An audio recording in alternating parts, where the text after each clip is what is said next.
बिस्मिल्लाहिर्रहमानिर्रहीम। नाज़रीन, मैं हूं जावेद बलोच और उम्मीद है आप लोग खैरियत से होंगे। इलेक्शन की आमद है और सियासी कशीदगी जो है बढ़ती जा रही है। कभी बिलावल भुट्टो साहब फरमाते हैं कि पीडीएम की हुकूमत नाकाम थी जिसका वो खुद हिस्सा थे, और कभी फरमाते हैं कि बुज़ुर्ग सियासतदानों को घर बैठना चाहिए, दुआएँ करनी चाहिए, उनका सियासत से कोई लेना देना नहीं है। बिलावल भुट्टो ज़रदारी साहब किसकी तरफ इशारा कर रहे हैं? क्या उनके वालिद मोहतरम जो है असद ज़रदारी साहब, वो भी तो बुज़ुर्ग सियासतदान है, क्या उन्हें भी घर बैठना चाहिए? और क्या नवाज शरीफ की तरफ इशारा है या तहरीक इंसाफ के चेयरमैन को सुनाया जा रहा है? आखिर बिलावल भुट्टो ज़रदारी साहब जो है वो बार बार किसको पैगाम दे रहे हैं? और फिर इसके साथ साथ जो नवाज शरीफ की सियासी एक इत्तेहाद है उसके मुतल्लिक काफ़ी खबरें आ रही हैं कि पहले MQM मिली, फिर बाप मिली, JUIF के साथ रब्ते हो गए, और नवाज शरीफ कोई बड़ा जो है वो सियासी इत्तेहाद करने के लिए सरगर्म है। और वो कहते हैं कि 40 साल सियासत का निचोड़ जो है वो यही है कि सबको मिल के चलना चाहिए। देखना ये है कि क्या नवाज शरीफ जो है उनके केसेस जो है वो इतनी जल्दी ख़त्म हो जाएं कि वो अपना इलेक्शन लड़ सकें और चौथी बार वज़ीर-ए-आज़म मुंतखब कर सकें। इस पर हम बात करने जा रहे हैं। हमारे साथ शौकत प्राचा सीनियर तजियाकार मौजूद होंगे, और फिर हम बात करेंगे नून लीग के रहनुमा राना एहसान अफजल से। उनसे हम पूछेंगे कि नवाज शरीफ की सियासत किस तरफ जा रही है, और फिर अब्दुल कादर मंदोखेल साहब पीपल्स पार्टी के इंतहाई अहम रहनुमा हैं, उनसे बात करेंगे कि बिलावल भुट्टो ज़रदारी साहब इतने परेशान क्यों हैं। शौकत प्राचा साहब, आप सीनियर तजियाकार हैं, सहाफ़ी हैं, आपने बड़ी हुकूमतों को देखा, बड़ी सियासत पे नज़र है आपकी, कि जो आज बिलावल भुट्टो ज़रदारी साहब ने फरमा दिया कि हमारी PDM गवर्नमेंट ही नाकाम थी और हमारी तवज्जो नहीं थी, तो उस वक्त उन्हें क्यों नहीं याद आया? अब याद आ रहा है कि PDM गवर्नमेंट जो है वो नाकाम थी। बहुत शुक्रिया। उस वक्त भी खैर बिलावल भुट्टो ज़रदारी ने एक दो बातें की थी। वो वज़ीर ख़ारजा भी थे, लेकिन चेयरमैन PTI के पीपल्स पार्टी के तौर पे वो एक जलसे में गए थे इधर ही पख्तूनख्वा में, और उन्होंने वहाँ ये बात की थी सिंध के जो सैलाब मुतासरीन के फ़ंड नहीं दिए तो हम कोalition भी आपसे छोड़ देंगे। ठीक है, इतनी ही बात हो सकती है जब आप उसी काबीना में बैठे हों। लेकिन उससे बढ़ के ना अभी हम लोग भी ज़रा टू मच रीड कर रहे हैं। अदरवाइज़ ये इलेक्शन टाइम है। इलेक्शन टाइम में आपने देखा कोई इत्तेहाद अभी बना नहीं है ग्रैंड लेवल पे, नेशनल लेवल पे। जो सिंध में इत्तेहाद बना है उसकी कोई हैसियत नहीं है, क्योंकि वो MKM को कोई फ़ायदा नहीं है बाकी पार्टियों से, और नून लीग को वहाँ इत्तेहाद करने से कोई सीटें नहीं मिल जानी। ठीक है, लेकिन मुल्की लेवल पे कोई ऐसा है, मसलन खैबर पख्तूनख्वा के लेवल पर JUI या नून लीग का कोई इत्तेहाद नहीं बना। पीपल्स पार्टी, ANP, पख्तूनख्वा से मुलाकात हुई ना उनकी, मुलाकातें, ये अच्छी बात है मुलाकातें होना। और जिसको हम अभी कह रहे हैं कि इख्तलाफात हैं, मैं समझता हूँ ये आदाब के दायरे में रहकर बातें हो रही हैं। किसी के बाप की तरफ उंगली नहीं उठाई जा रही, किसी को चोर नहीं कहा जा रहा, किसी को डाकू नहीं कहा जा रहा। वरना हमारे सामने 2012 से लेकर 2022 जो सियासत थी उसमें तो बड़ा कुछ वही ना, वो नहीं हो रहा। तो ये वाली हर पार्टी, मसलन बिलावल भुट्टो ज़रदारी आज चित्राल में एक हार्ट हॉस्पिटल, दिल के अस्पताल की बात करके आए। अब मियाँ साहब कह रहे हैं कि मेरा 40 साल सियासत का एक निचोड़ है कि आएँ मुत्तहिद होकर पाकिस्तान की खिदमत करें। मेरे लिए ये जो वाइब्स हैं, ये जो फीलिंग्स हैं, ये बड़ी अच्छी हैं। कम अज़ कम हम वो माओ बहनों को घर में बैठ के जो गाली गलोच का एक कल्चर आया था वो तो नज़र नहीं आ रहा। ये ज़रूर है आप अपना मंशूर रखें, अपनी बात करें, क्योंकि ये कोई एक सियासी जमात तो है नहीं। नून लीग अलहदा है, JUI अलहदा है, ANP अलहदा है, पीपल्स पार्टी अलहदा है। हर एक की अपनी अपनी आइडियालॉजी है, हर एक का अपना अपना रीच आउट का एक अपना तरीक़ाकार है। मैं समझता हूँ आदाब के दायरे में रहते हुए आप अपनी बात करें, और ये प्लूरलिज्म यही होता है। ये नहीं होता कि एक दूसरे की हाँ में हाँ मिलाते जाएं। वो फिर कहाँ का डाइसेंट, कहाँ का प्लूरलिज्म आ गया डेमोक्रेसी में। ठीक है, मैं कादर मंदोखेल साहब की बात जानना चाह रहा हूँ। मंदोखेल साहब, ये फरमाइएगा कि बिलावल साहब जो फरमा रहे हैं कि बुजुर्ग सियासतदान बैठे हैं घर में, तो इशारा किस तरफ है? ज़रदारी साहब भी तो बुजुर्ग सियासतदान हैं, तो क्या वो घर बैठेंगे? और नौजवान क़यादत से क्या मुराद है उनकी कि मुल्क का वज़ीर-ए-आज़म जो है बिलावल साहब को होना चाहिए? जिस तरह वो हुक्मरान बने थे और जिस प्लेटफॉर्म से आता है, मैं उसकी बात नहीं करूँगा। वो वज़ीर-ए-आज़म बन गए, वज़ीर-ए-आज़म बनने के बाद जो स्कैंडल निकले, अदालत ने सज़ा दी है, सज़ा होने के बाद वो मुल्क से शाही उस पर चले गए, मुल्क से शाही प्रोटोकॉल के साथ पाकिस्तान। और हमारी अदलिया ने उनको 6.5 साल बाद उसकी अपील मंजूर करके केस खत्म कर दिया। चलो ठीक है, हो गया होगा, गलती है, फलाना है नहीं। उसके बाद ये दोबारा जो है ना वो मुल्क के वज़ीर-ए-आज़म बने। मैं नहीं कहता हूँ किस तरह बने, चलो बन गए। उसके बाद फिर एक मरतबा वगैरह, एक मरतबा फिर वो पाकिस्तान से बाहर चले गए। आप मुझे बताओ, पाकिस्तान की 77 साल तारीख में, अंग्रेज के 100 साल तारीख में, और मुझे 30 साल हो गए सुप्रीम कोर्ट तक प्रैक्टिस करते हुए, दुनिया का कानूनदान कोई जज मेरे सामने जो मुझे तीसरा मिसाल दे। 2 मिसालें हैं 170 साल में, वो दोनों मियां नवाज शरीफ साहब के, और एक शख्स सजा याफ्ता है, लंदन में बैठ के वो कहते हैं लिख के देता हूँ 4थी मरतबा वज़ीर-ए-आज़म बनूंगा। ठीक है। ओ भाई, ये कौन सी सुरखाब के पर लगे हुए, ये कौन आदमी जो वो 4थी मरतबा सजा याफ्ता होने के बावजूद वो दावे कर रहे हैं कि मैं बनूंगा, और बड़ी बेशर्मी से पाकिस्तान का एक कमिश्नर उसे मिल रहा है, और बड़ी बेशर्मी से एक डीआईजी जिसके खड़े खड़े इसकी बेल्ट उतारना चाहिए वो सलूट कर रहे हैं। आप मुझे बताओ, गोया मैं इसके ऊपर नहीं जा रहा हूं, उसका केस क्या है? सर साबिक वज़ीर-ए-आज़म है वो, है तो पाकिस्तान के अंदर वो मुजरिम है, तो सजा याफ्ता। एक सजा याफ्ता शख्स को एक डीआईजी किस तरह सलूट मार सकता है? आप मुझे बताएं, हमारे वो जो नीचे डीआईजी के अंदर पूरे एक ब्रिगेड होता है, पूरे एक डिवीजन होता है, उन नीचे इनकी अफसरान क्या सोच रहे होंगे? तो आप मुझे बता दो, इसीलिए बिलावल साहब बात करें कि ये मुल्क में जो ड्रामा चल रहा है, ये सजा याफ्ता फिर वज़ीर-ए-आज़म, सजा याफ्ता फिर वज़ीर-ए-आज़म, ये जेल क्या गरीबों के लिए बनने हुए?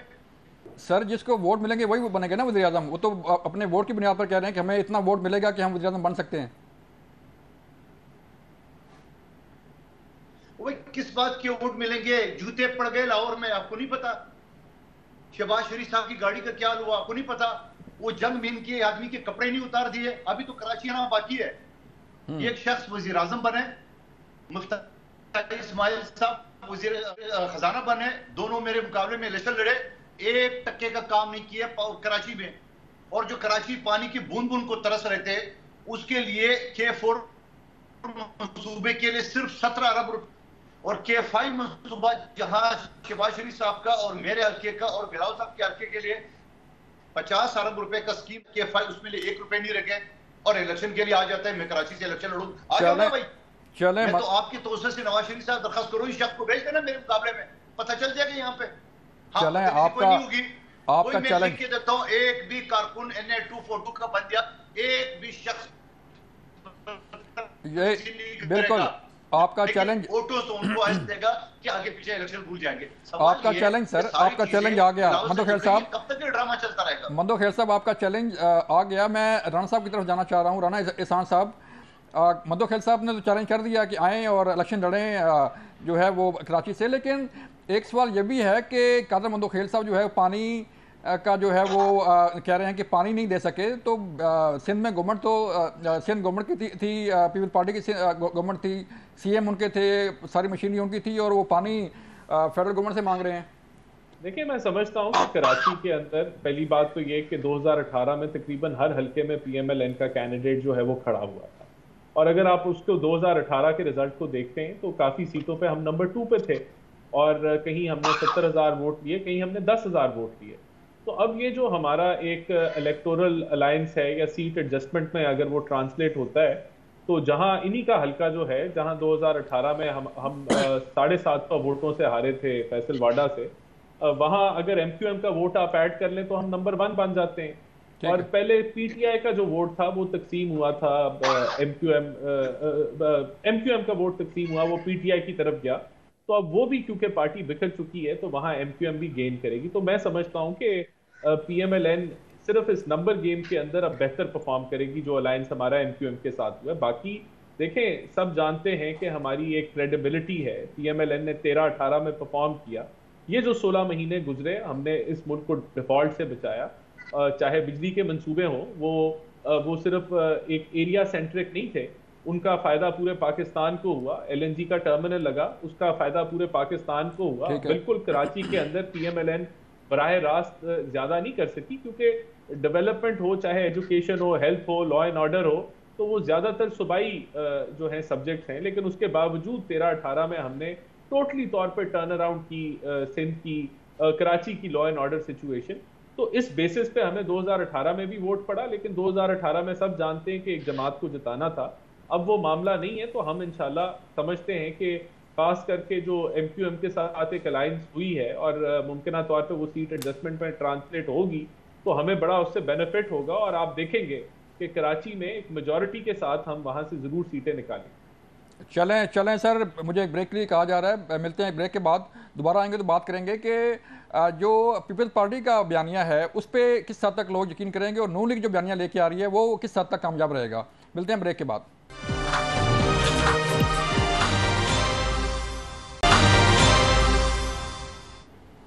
वेलकम बैक नाज़रीन। कहा जा रहा है कि सजा याफ्ता शख्स जो है वज़ीर-ए-आज़म कैसे बनेगा, मामलात कोर्ट में है, फैसला होना बाकी है और 8 फरवरी के करीब है, क्या समझते हैं आप?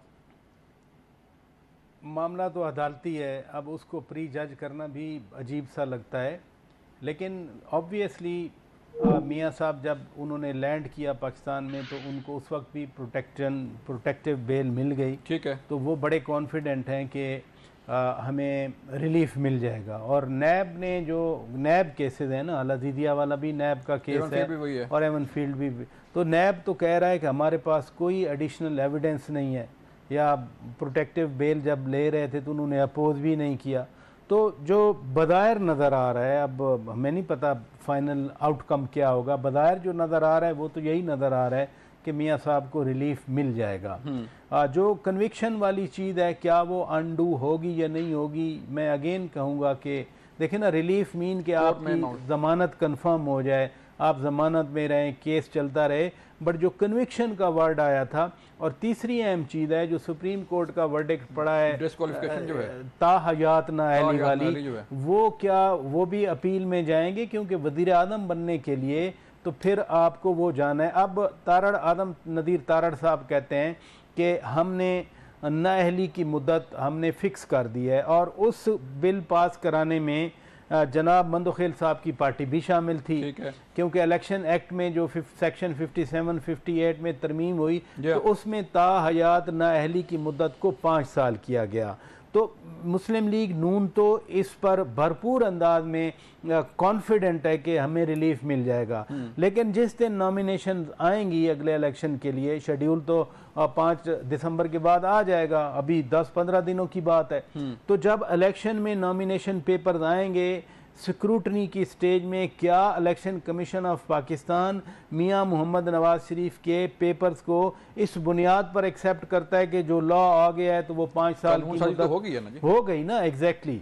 तो इसलिए अभी ये, क्योंकि कुछ जब एतराज़ात आएंगे ना, मेरी बात सुन लें, स्क्रूटनी में कहा जाएगा कि जी जो एतराज़ात करेंगे कि चूँकि सुप्रीम कोर्ट का फैसला है तो उसको तब्दील करने की एक आइनी अमेंडमेंट की ज़रूरत है, आइनी तरमीम की। मंदोखेल साहब चूँकि ख़ुद भी लॉयर हैं, वो ज़्यादा बेहतर बता सकते हैं कि जब ये कानून पास किया गया, उनकी पार्टी ने ख़ुद भी माशाल्लाह ये कौमी असम्बली के मेंबर थे, तो क्या वो मियाँ साहब उस ताहयात नाअहली की उस सज़ा से, कन्विक्शन से निकल आए या अभी तक बरकरार है? लेकिन देखें, एक बात है कि तकरीबन मैं 90s वाले इलेक्शन भी मैंने देखे हैं, यानी 90 के इलेक्शन में हवा थी कि पीपल्स पार्टी नहीं जीत सकती, और वही हुआ, असगर खान केस आपके सामने है, चलता रहा। 93 में हवा थी कि पीपल्स पार्टी जीत जाएगी, नून नहीं जीत सकती। 97 में हवा थी कि पीपल्स पार्टी नहीं जीत सकती। 2002 में हवा थी इलेक्शन से पहले कि ना नून लीग जीतेगी ना पीपल्स पार्टी जीतेगी। वो जो एक किंग्स पार्टी बनाई गई उसके नंबर पूरे नहीं थे तो पीपल्स पार्टी तोड़ी गई और 20-22 पैट्रियट्स आ गए। 2008 में चूंकि बेनज़ीर भुट्टो शहीद हुई थी तो ऑब्वियस था कि पीपल्स पार्टी जीती। 2013 में था, हवा थी कि मियां नवाज शरीफ जीत जाएंगे। 2018 में तो बाकायदा आपके सामने ही है कि जी वो इमरान खान जीत रहे हैं, पीटीआई चेयरमैन जो है वो वज़ीर आज़म बनेंगे। तो जो हवाएं पाकिस्तान में पहले चलती हैं ना, जिनका आप जिक्र कर रहे हैं, वो हवाएं सही पैगाम लेके आ रही होती हैं। चलें, हवाओं का रुख जो है वो देखते हैं। मंदोखेल साहब, आप वकील भी हैं और राजा साहब ने ठीक फरमाया कि आप उस पार्लियामेंट का हिस्सा थे जिसने कानून शादी किया है कि नाअहली की मुद्दत जो है 5 साल होनी चाहिए। अब आप फरमा रहे हैं कि सज़ा याफ्ता शख्स जो है वो कैसे वज़ीर-ए-आज़म बनेगा, तो जब ये सज़ाएँ ख़त्म होंगी या रिलीफ मिलेगा तो सवाल यही ज़रूर पैदा होगा कि उनकी जो नॉमिनेशन पेपर्स हैं वो मंजूर होते हैं या नहीं होते। तो आप ज़रा राय दें कि कानूनी नुक्ता से आप बताएं कि क्या हो सकता है। बिल्कुल, परच्चा साहब ने सही पॉइंट उठाया है। आज है 22 तारीख, 29 तारीख के बाद यानी 90 दिन जो है ना वो शेड्यूल अनाउंस होगा और उसके ज्यादा से ज्यादा 8-10 दिन होंगे, यानी 9 और 9 18 या ज्यादा से ज्यादा 20 दिन टोटल होंगे जब ये कागजों पेपर के आखिरी तारीख होंगे। और अभी तक नवाज शरीफ साहब का केस का पता नहीं है। नंबर 1 बात, पहली बात तो ये सर। दूसरा जो पर्चा साहब उठा कि ये जो असेंबली में जिसका मैं भी था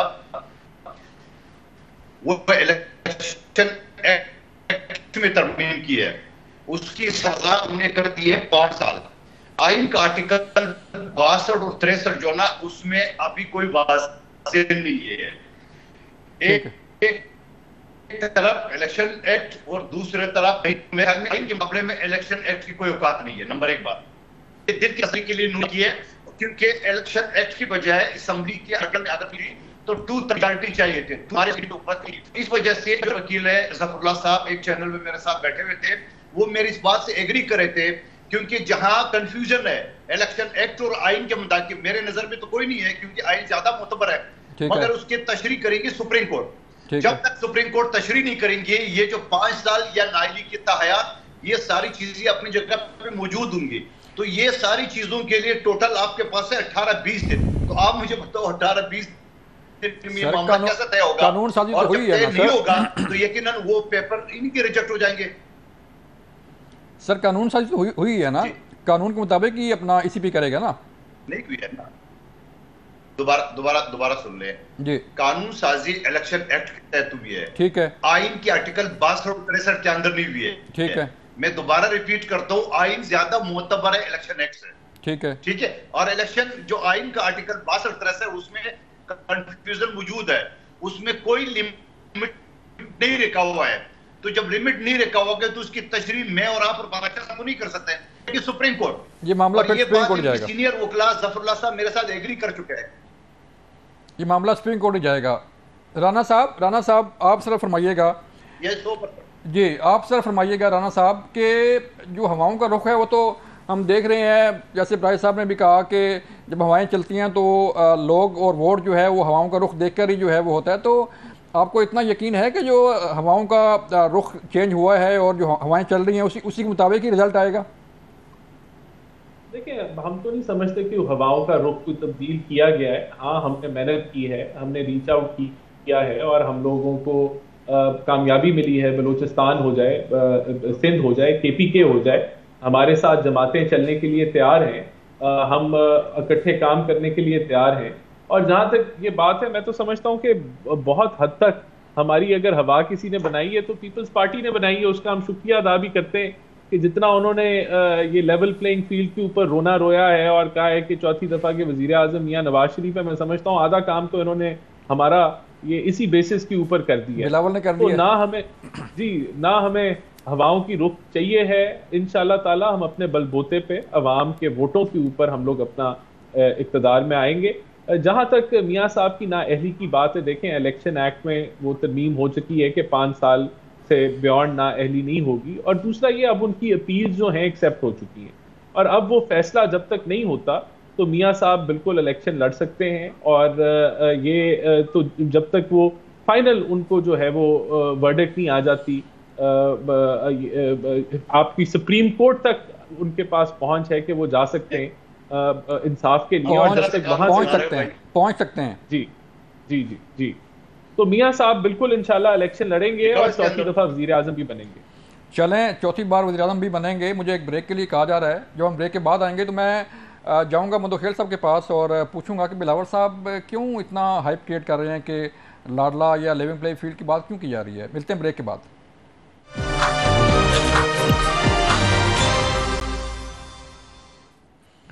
वेलकम बैक नाज़रीन, मैं मंदोखेल साहब से बात करना चाह रहा हूँ। मंदोखेल साहब, आपने ठीक कहा कि एक सजा याफ्ता जो है वो कैसे वज़ीर आज़म बन सकता है। उनका केस चल रहा है कोर्ट में और फिर सुप्रीम कोर्ट तशरीह करेगी कि आया 62-63 का जो है वो क्या होगा।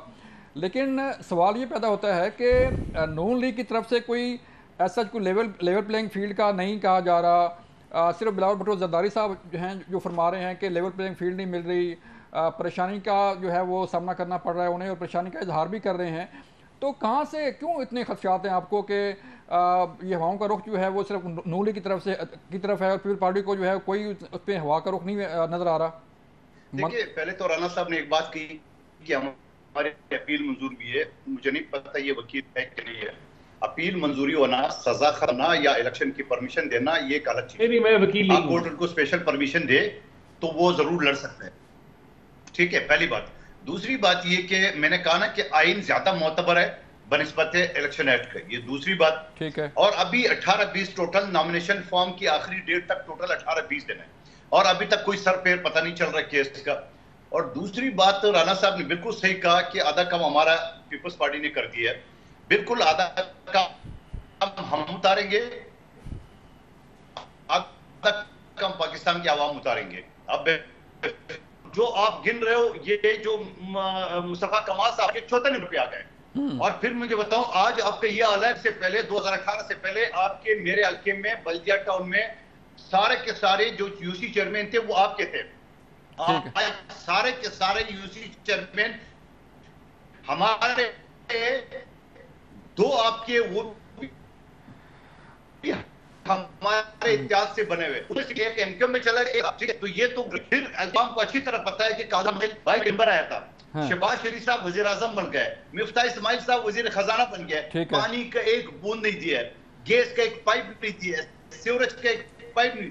भाई साहब, मंदोखेर साहब फरमा रहे हैं कि के4 मनसूबा की बात कर रहे हैं और पानी की बात कर रहे हैं, तो गवर्नमेंट पीपल पार्टी की थी वहाँ पे, के4 मनसूबा ठीक है, फेडरल गवर्नमेंट का भी था, एक उसमें शेयर था। तो जो बेसिक मसाइल हैं कराची के या सिंध के, वो तो सिंध गवर्नमेंट के इश्यूज़ हैं, वो उनको हल करना चाहिए।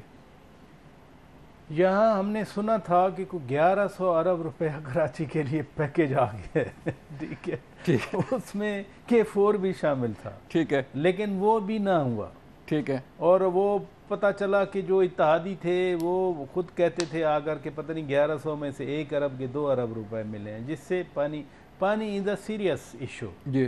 कराची में पीने का पानी इज अ सीरियस इशू। और ख़ुद बिलावल भुट्टो दरदारी साहब भी कह रहे हैं कि मुझे भी पैसे दे के मंगवाना पड़ता है। तो जो एंट्रेंच सिस्टम है वहाँ पर बड़े सालों से वहाँ पर, उसमें यकीनन बेहतरी आनी चाहिए। वो सिर्फ पानी नहीं है, बिजली भी चाहिए वहाँ पर, एजुकेशन भी चाहिए वहाँ पर, सड़कें अच्छी चाहिए। तो बहुत सारा काम हुआ है, ऐसी बात भी नहीं है। कराची में आप जाएं, सड़कें भी नज़र आती हैं, लेकिन बहुत सारा काम होना बाकी है, जिसमें बुनियादी चीज़ ये पानी है।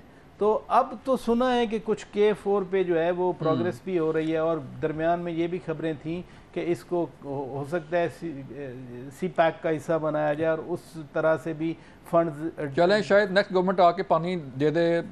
मंदोखेर साहब फरमा रहे हैं कि, तो जो बिलावल साहब बार बार कह रहे हैं कि नौजवान की आदत, नौजवान की आदत, तो नौजवान की आदत नून लीग में कौन हो सकता है सर? चलें, नवाज शरीफ साहब जो है वो बुजुर्ग हो गए हैं, या तहरीक इंसाफ के चेयरमैन बुजुर्ग हो गए हैं, तो कोई नौजवान की आदत असल में मरियम हो सकती है। 2 की मैसेजेस हैं बिलावल भुट्टो दरदारी साहब की तकारीर में।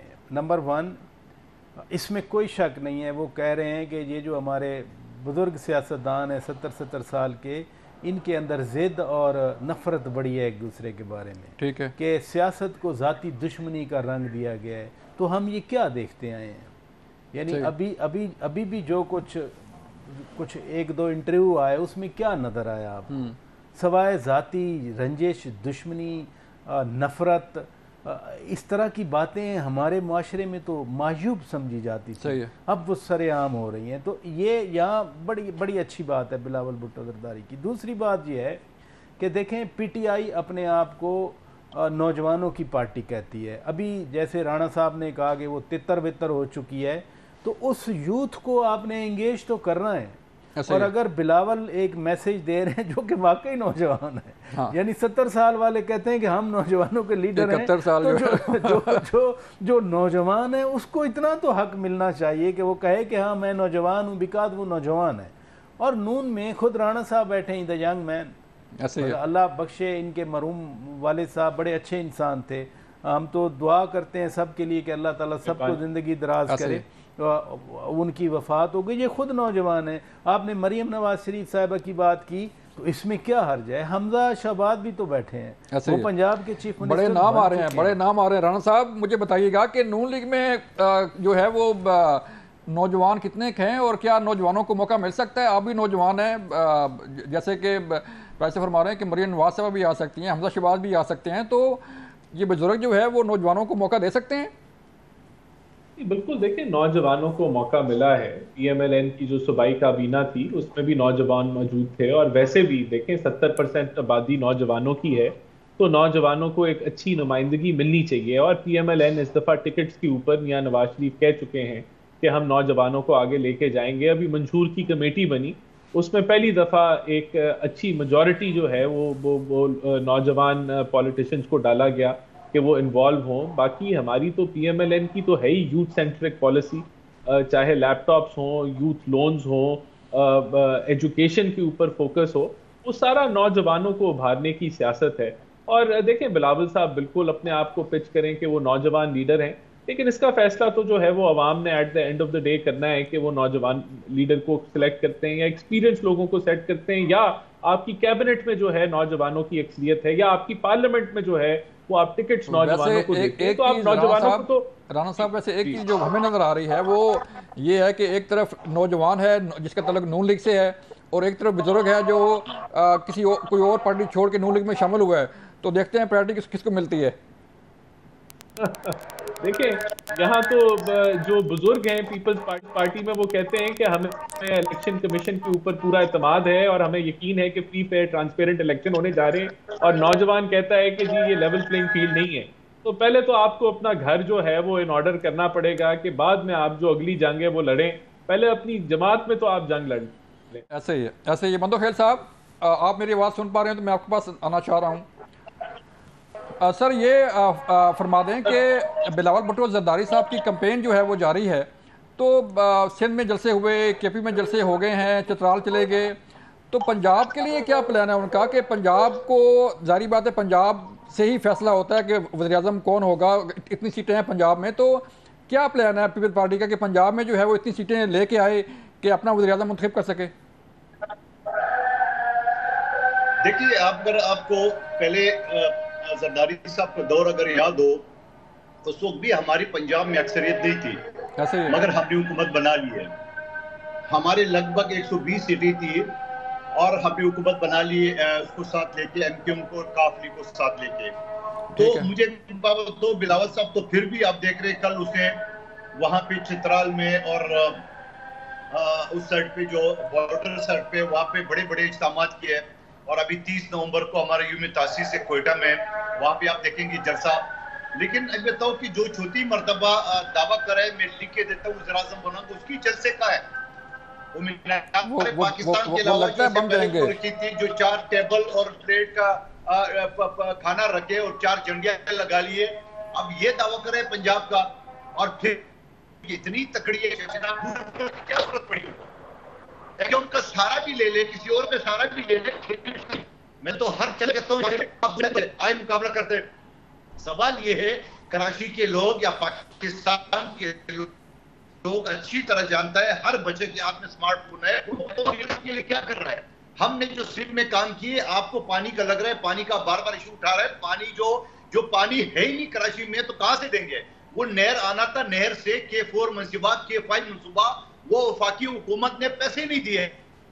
ठीक है, वो इल्तवा का शिकार है। आप आइए ट्रामा सेंटर का, आप आइए किडनी ट्रांसप्लांट सेंटर जो मेरे ख्याल में एशिया की टॉप का है, 1 करोड़ 1.5 करोड़ के इलाज फ्री हो रहा है, दुनिया भर से लोग आ रहे हैं पाकिस्तान के अलावा। मैं आपको ये बता दूं, ये सारी चीजें हमारे सामने। इलेक्शन के तहत हम भी जाएंगे आवाम में, ये भी जाएंगे, अपना मंशूर बताएंगे क्या क्या। हाँ चलें सर, मेरे पास वक्त कम है। मंदोखेल साहब बिल्कुल आपकी बात ठीक है कि फैसला अवाम ने करना है, इलेक्शन करीब है और अवाम फैसला करेगी कि वो किसको वज़ीर-ए-आज़म मुंतखब करती है और किसको जो है वोट देती है। अपना ख्याल रखिएगा, अल्लाह हाफिज़।